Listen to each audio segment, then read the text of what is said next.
नमस्कार दोस्तों। भगवत गीता सबसे महान धार्मिक आध्यात्मिक पुस्तक में से एक है। इसे सार्वभौमिक सत्य का सिद्धांत माना जाता है। यह लंबे समय से न केवल भारत के बल्कि विदेशों में भी लोगों को प्रभावित कर रहा है। जैसा कि ऋषि वेद व्यास को महाभारत लिखने के लिए जाना जाता है, गीता का हिस्सा होने का श्रेय भी उन्हीं को दिया जाता है।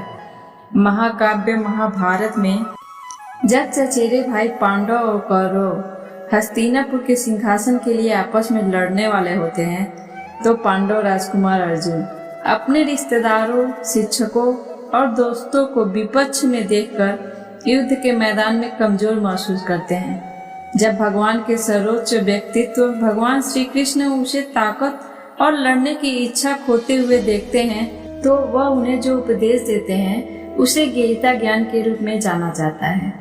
भगवत गीता के लिखे जाने के करीब 5040 साल बाद भी इसकी शिक्षाएं आज भी लागू हैं। ये शिक्षाएं परम मानी जाती हैं। इसमें जीवन के हर पहलू को शामिल किया गया है। यदि भगवत गीता की शिक्षाओं का पालन किया जाए तो व्यक्ति निश्चित रूप से शांतिपूर्ण जीवन जी सकता है। मैंने व्यक्तिगत रूप से भगवत गीता की शिक्षाओं के बहुत सारे अर्थ निकाले। भगवत गीता भटके हुए लोगों को रास्ता दिखाती है, भ्रमित लोगों को उत्तर देती है और सभी को ज्ञान देती है। इसे दुनिया की अब तक ज्ञात सबसे महान आध्यात्मिक पुस्तकों में से एक माना जाता है। भगवत गीता का प्राथमिक उद्देश्य संपूर्ण मानवता के लिए दिव्यता की वास्तविक प्रकृति की प्राप्ति को उजागर करना है। सर्वोच्च आध्यात्मिक अवधारणा और सबसे बड़ी भौतिक पूर्णता के लिए ईश्वर का प्रेम प्राप्त करना है। दोस्तों, इस वीडियो के माध्यम से हम भगवत गीता के कुछ सबसे लोकप्रिय और महत्वपूर्ण शिक्षाएं बताने वाले हैं, तो इसका लाभ उठाने के लिए आप वीडियो को अंत तक देखें। हम इस दुनिया में कुछ लेकर नहीं आए, न ही कुछ लेकर जा रहे हैं। हम खाली हाथ इस दुनिया में आए। हमने यहाँ सब कुछ बनाया है, चाहे रिश्ते हो, पैसे हो, प्यार हो या सम्मान। जब हम मरते हैं तो हम अपने साथ कुछ भी नहीं ले जा सकते। सब कुछ यहीं छूट जाएगा। इसीलिए जब हमारे सम्मान का सवाल आता है तो हमें वास्तव में बुरे काम नहीं करने चाहिए, न ही हमें वास्तव में जितना संभव हो उतना पैसा कमाने के बारे में चिंतित होना चाहिए। हमारे पास जो कुछ है उससे हमें संतुष्ट रहना चाहिए, क्योंकि इस भौतिक संसार में सब कुछ यहीं छूट जाएगा। हम अपने साथ कुछ भी नहीं ले जा पाएंगे। एक फकीर एक देश की यात्रा पर निकला। जब रास्ते में रात हो गई तो वे एक व्यक्ति के घर रुक गया। उस व्यक्ति का नाम था आनंद। आनंद ने उस फकीर की खूब सेवा की और दूसरे दिन आनंद ने फकीर को उपहार देकर विदा किया। वही फकीर आनंद की सेवा से बहुत खुश हो गया और दुआएं देने लगा कि हे भगवान, आनंद को हमेशा खुश रखना और वह हमेशा दिन प्रतिदिन आगे बढ़ता ही रहे। इस बात पर आनंद हंसने लगा और फकीर से बोला, हे फकीर, जो है वह अभी अब नहीं रहने वाला। इस बात पर फकीर आनंद की तरफ देखता ही रहा और वहाँ से चला गया। कुछ साल बाद फिर फकीर आनंद के घर आया और देखा सारा धन और सारी संपत्ति सब कुछ चला गया है। आनंद एक गांव के ही बड़े जमींदार के यहाँ नौकरी कर रहा है। वह फकीर आनंद से मिलने के लिए वहाँ चला गया। आनंद ने उस अभाव में ही उस फकीर का स्वागत किया और झोपड़ी में ही फटी चटाई पर ही बैठाया। उसके पास खाने के लिए जो कुछ रूखी सूखी रोटी थी वह खाने के लिए फकीर को दे दिया। जब फकीर वहाँ से जाने लगा तो उसके आंख में आंसू थे और फकीर कहने लगा, हे भगवान, तुमने यह क्या किया? तो आनंद फिर हंसा और कहने लगा, अरे फकीर, तू क्यों दुखी हो रहा है? ईश्वर हमें जिस हाल में भी रखे, हमें हमेशा खुश रहना चाहिए, उसे धन्यवाद देना चाहिए। समय सदा बदलता रहता है और इतना ही नहीं, यह भी नहीं रहने वाला है। इस पर फकीर सोचने लगा कि मैं तो केवल वेश से ही फकीर हूँ, लेकिन सच्चा फकीर तो तुम हो आनंद। कुछ साल बाद फकीर फिर से यात्रा पर निकला। और आनंद से मिला और देखा तो देखता ही रह गया, क्योंकि सब कुछ बदल चुका था।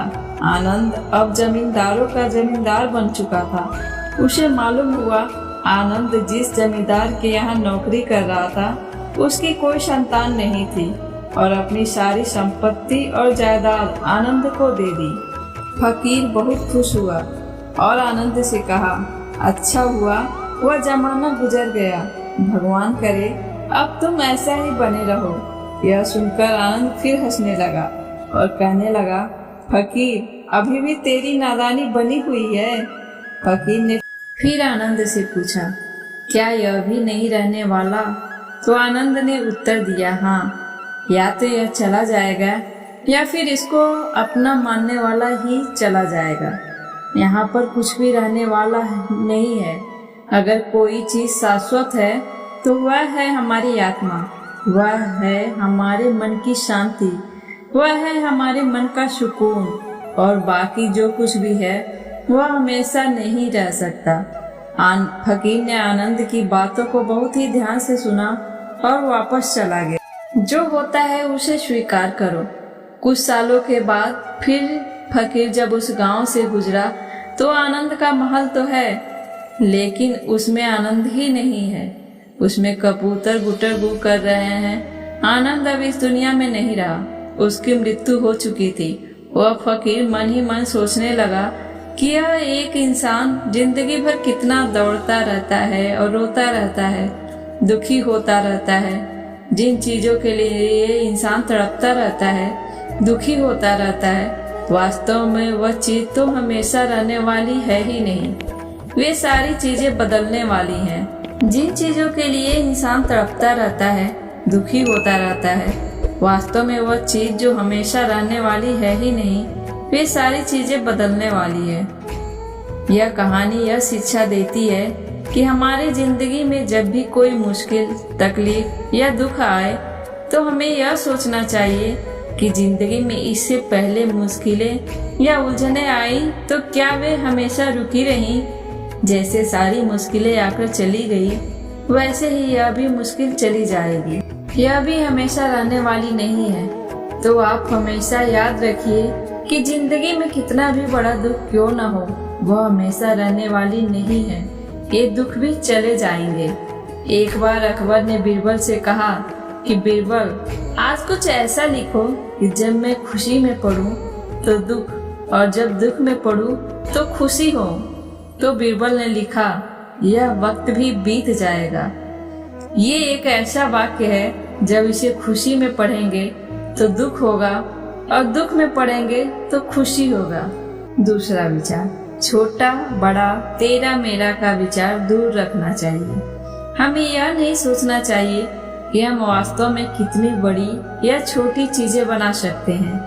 यह सब भौतिकवादी है और लोगों को तनाव और लालची गतिविधियों में संलग्न करता है।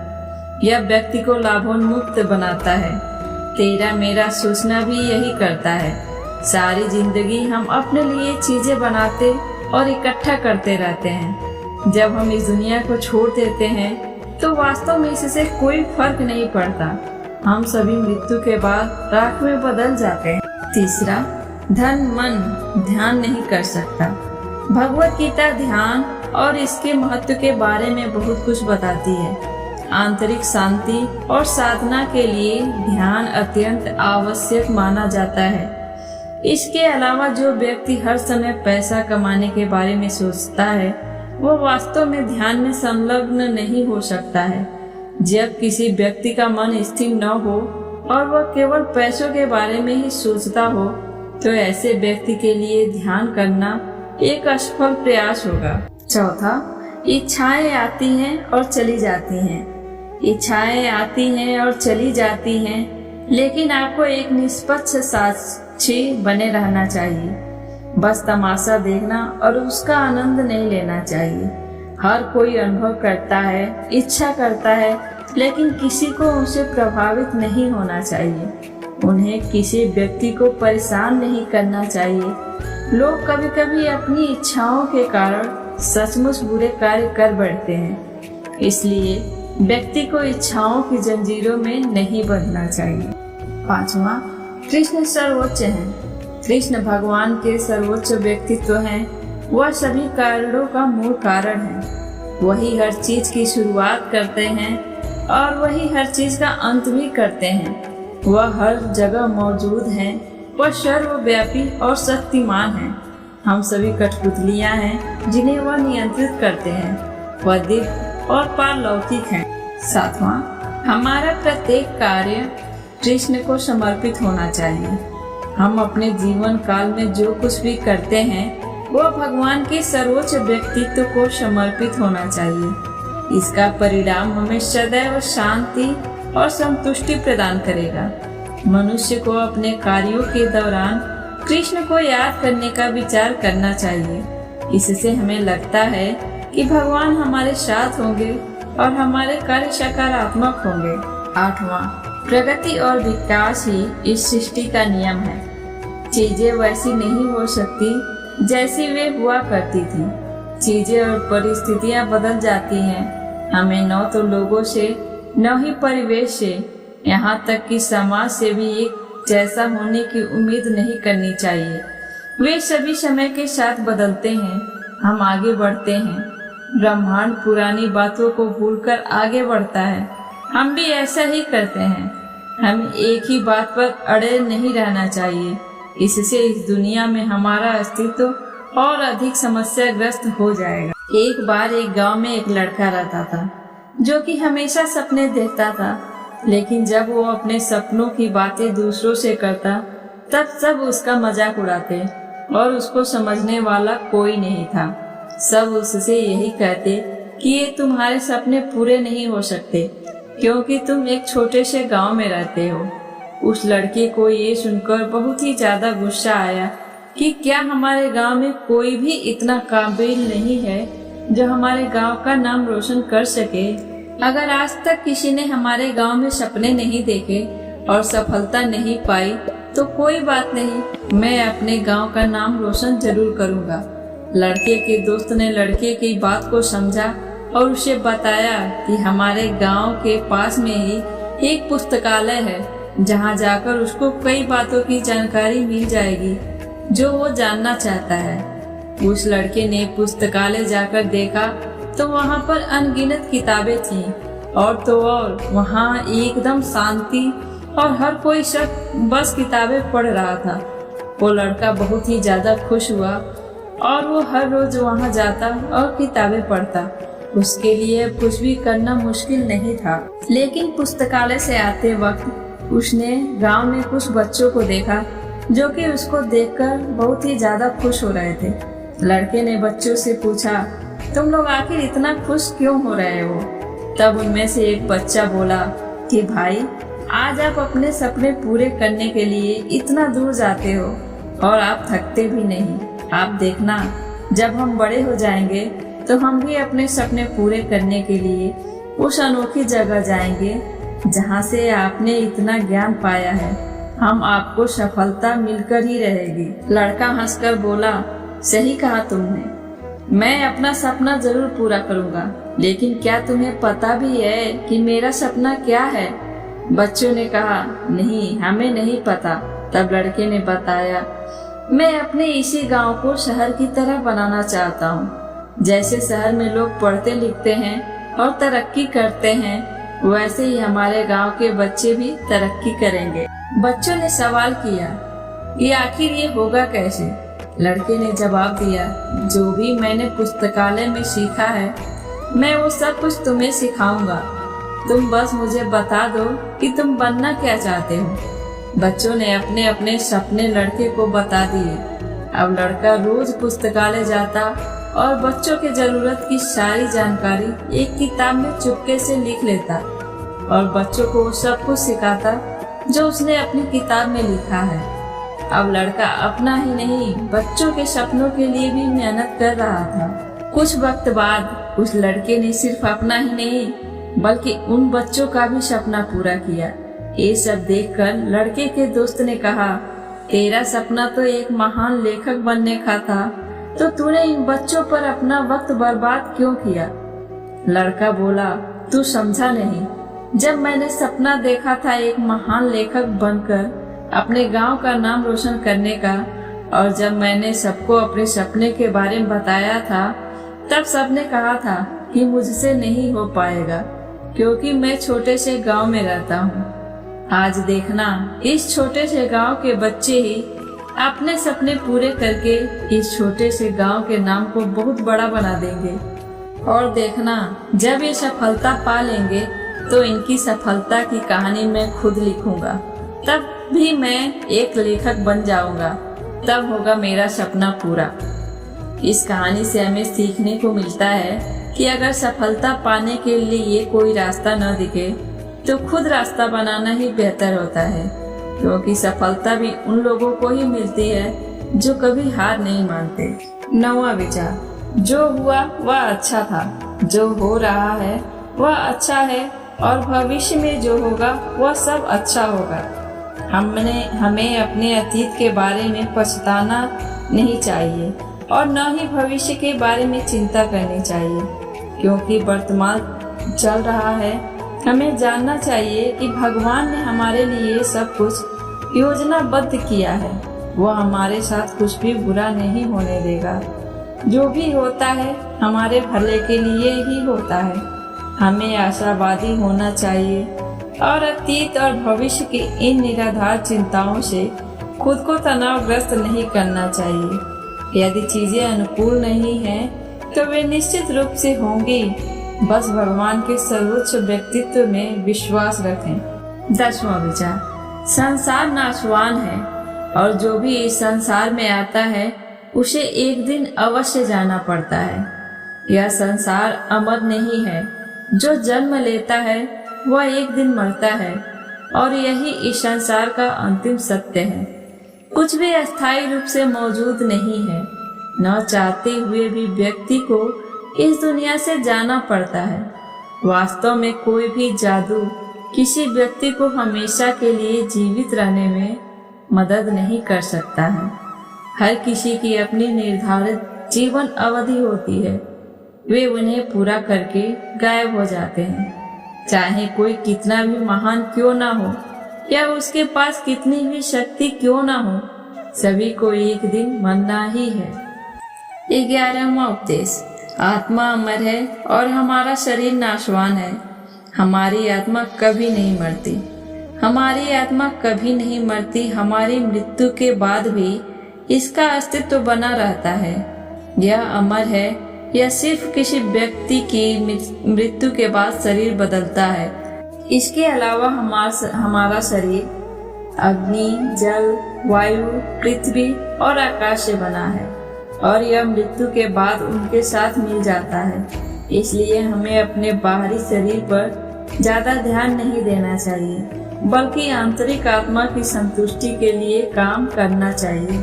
12वां उपदेश, हमें अपना कर्म फल की चिंता किए बिना करना चाहिए। जब हम किसी विशेष कार्य से फल या परिणाम प्राप्त करने के लिए काम करते हैं, तो हम वास्तव में उसमें अपना सर्वश्रेष्ठ प्रदर्शन नहीं कर पाते हैं। इससे हमें परिणाम को लेकर काफी चिंता भी होती है।